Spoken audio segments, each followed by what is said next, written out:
What is up, fellow troublemakers? Welcome back to Jaja Draws. So, I had a difficult week. It was my first week at a new job and I was really tired. And so instead of trying to make myself crazy, I thought, hey, what if I took a page out of ACDCArtAttack's book, kind of literally, but not literally because these aren't from him, and tried coloring some coloring pages. It sounded good. It sounded soothing. It sounded like precisely the kind of thing that I needed right now. So last night, right before I crawled into bed and passed out, I printed out some coloring pages that I thought would work for me. And then this morning, I picked one and got to work on it. Since I am not a complete fool, the very first thing that I did was protect the table. Since this is actually printer paper, it is not anything thicker than that. I selected the colors and I turned on my overhead lights so that you could see what I was doing, and then I got to work. I was actually really nervous about doing this. It's why I started with the ear, because it seemed like a nice isolated area that I could sort of, dive into. I don't know why I was so nervous. I think it's clear that in general, the most difficult part is getting the sketch right, and then coloring is sort of the less stressful of the two activities. But I guess it was because I hadn't colored with alcohol markers on printer paper before. I wasn't entirely sure how that was going to work out. And then also, I don't know, I guess I was kind of really worried that it was going to look like trash. So yeah, I was nervous. I don't know, started with the ear, but I noticed right away how nicely the markers blended together on the printer paper. Now, I suspect part of this is because they were bleeding to an extent that they don't normally do when I use a heavier weight paper. And it's possible that with something that had thinner line work on it, it would have been really disappointing and upsetting for me because I would have had, marker bleed all over the place. But on this coloring paper, on this coloring image, it's not coloring paper, on these printable images, the line work, like most kids' coloring books, is really, really thick. So the bleed, if there was any, on the front side of the paper, didn't bother me, and it really made them blend nicely together. Now, I got a little bit cocky after I did the ear, because the ear was just that one section, and everything blended so nicely, but it also didn't really have time to dry out. When I started working on the light blue sections of Stitch's body, I realized that that was not just a function of the paper. It was also because I'd been working in a very contained area and the marker hadn't fully dried. So as I kept going forward, then I tried to work in smaller areas at a time, so it didn't, so that the underlayer, the base color, didn't have time to completely dry out before I got to, putting on the other colors on top. But anyway, in general, I was crazy impressed with the way markers work on printer paper. Who knew? Probably other people who didn't start drawing on cardstock right away just because they assumed that printer paper wouldn't work, because they don't assume things. They are thoughtful, intelligent people who actually, test things out before deciding it's not going to work. But yeah, that clearly wasn't me. So like I said, I borrowed this idea from ACDCArtAttack. I think he was the first one to do the, drawing in a kid's coloring book, challenge, and I've seen plenty of other YouTubers do it since then. But I I've been watching a lot of his videos recently, not just those, but like the drawing in different styles. But I do really love the ones where he does the coloring pages, because when he's doing the drawings in different styles, you know, fully half of it's spent on his line work, which is also great.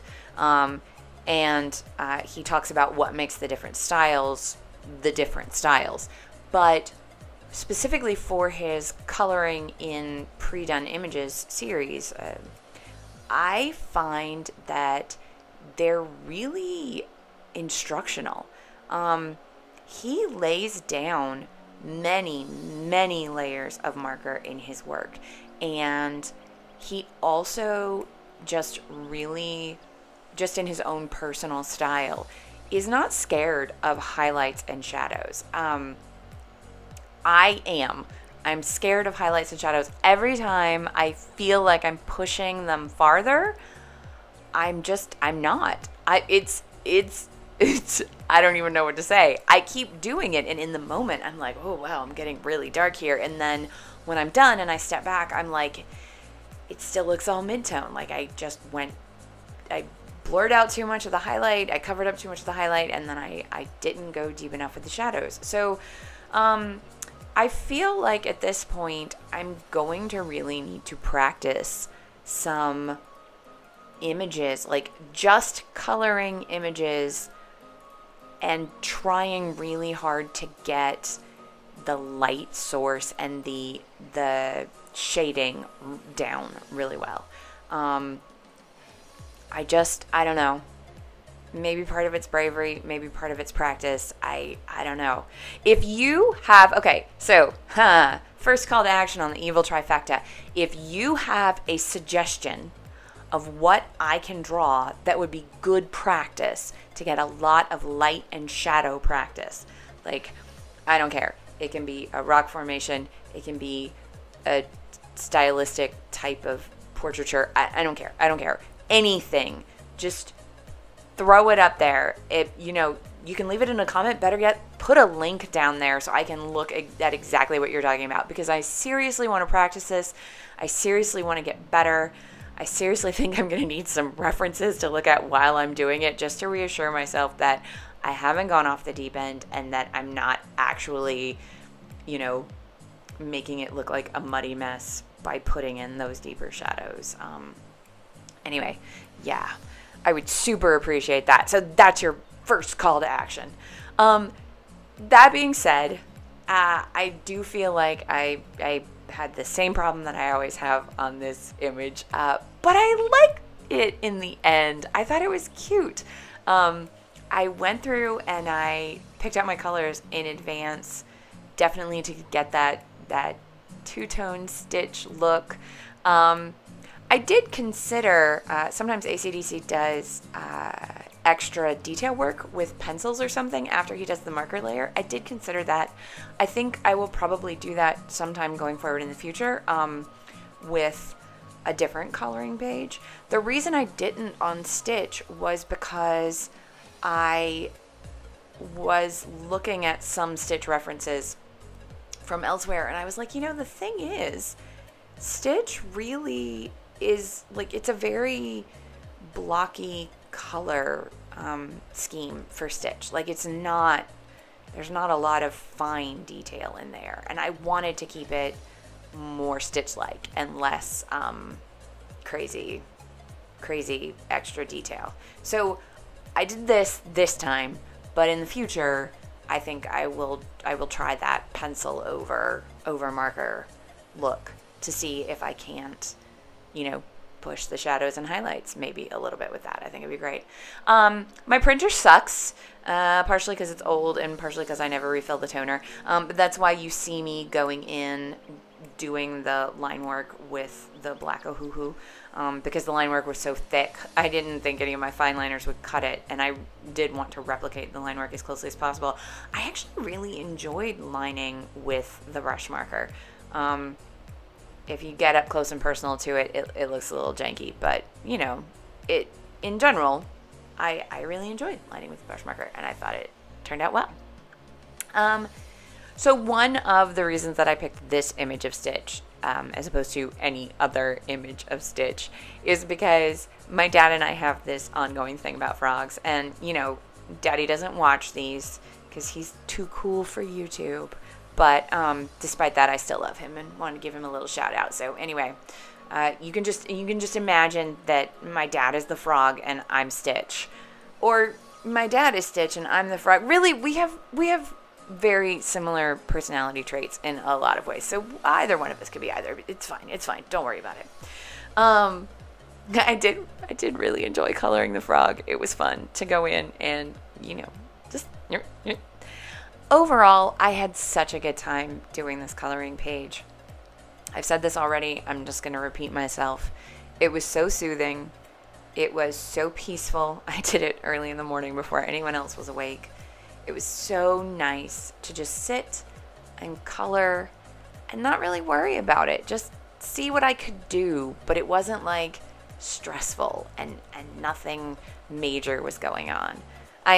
I have been working on an art project that I can't share with you yet because it's for this future thing, and I'll show it to you someday, I'm sure.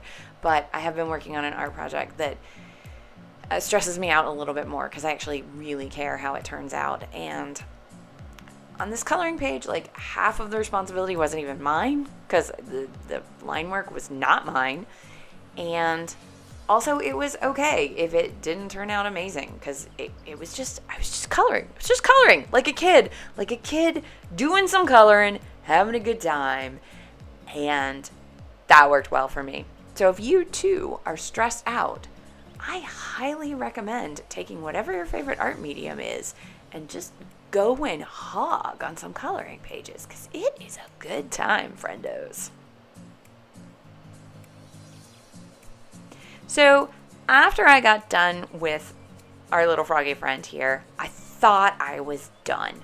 And in fact, I actually went ahead and took a picture so you could take a look at it. My coloring job. It wasn't bad. But then I decided I really wanted a background and I felt like it was really missing something. And I did some Googling and I found this one beautiful image of Stitch standing in front of a sunset sky.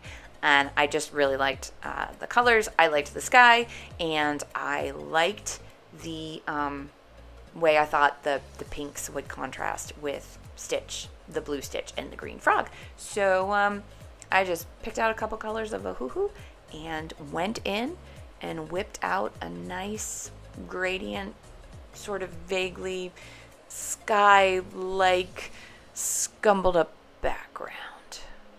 And that was also really soothing. I gotta say, y'all, this was good for me. It's been a long week. This was nice. And that's about it. This is what I ended up with.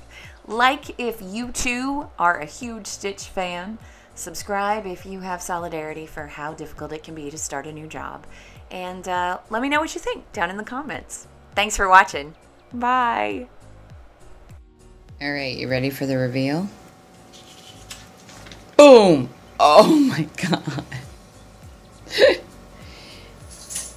Maybe I should check under the... Whew. Okay. Good job, construction paper. You done good.